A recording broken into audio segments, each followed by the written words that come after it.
West from West Pro Landscaping. I'm just on site demoing an Xmark X Series. The guys from my local dealership, VInco Equipment, Rick and Don, were kind enough to let me take this machine out. They just received it yesterday.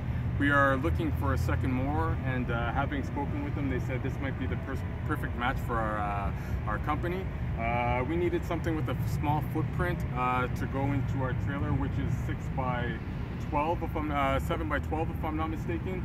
We carry a walker in there, so space is limited, but because the deck can be lifted, this actually fits in quite well. We did have a few issues with the lever. Initially, when I picked the machine up yesterday, I found it really difficult, and I do have about maybe 500-600 hours experience on the Toro grandstand, and I've mastered that. I've actually gotten quite good with that, so I figured that this would be much similar, but the levers are much different on this.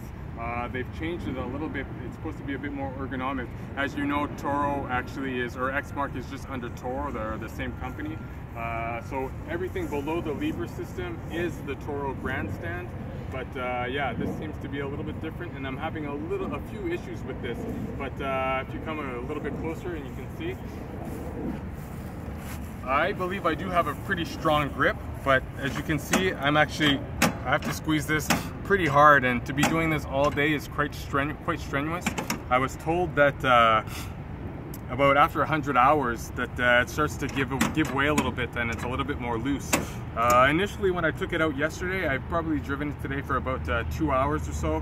When I took it out yesterday for the first little test run, I found it really complicated. I wasn't really sure what was going on.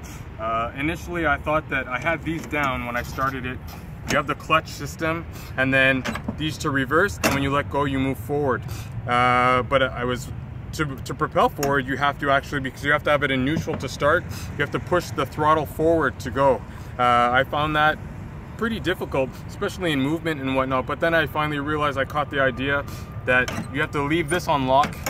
As long as you have the clutch down, you can actually stop the machine, because what I was doing was to stop the machine, I'd be in motion, and then I'd let one hand go, and then I'd bring it back. Either that, or what I was doing, I was releasing the clutches and it would stop. But having realized what exactly it is I'm supposed to be doing, I find it quite, it's a great machine. It does take some getting used to. I would say this would be a machine definitely for someone that has experience. Yeah, especially around tight areas and parking lots and whatnot, because it can get away from you. So what I'll do, I'll just do a quick demo back and forth. I will start it off in medium gear, and then I'll run it full throttle, most likely on the way back, and you guys can sort of get an idea of how this runs. So what you do, you have this in neutral. I have the clutch on, and then I start.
is a fast machine. I do like it. It does take some getting used to. The only thing the thing I would have to say is that it really is hard to work the levers, and it does take some getting time. You have to have a pretty strong grip to do so, especially when you want to go in reverse. It does require quite a bit of strength to do so. But all in all, I think with a little bit of experience and hours on the machine, and you get over the learning curve, it's probably a fantastic deal, and maybe we're hoping to add one to our fleet.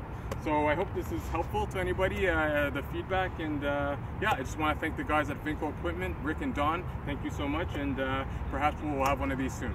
All right, guys, take care.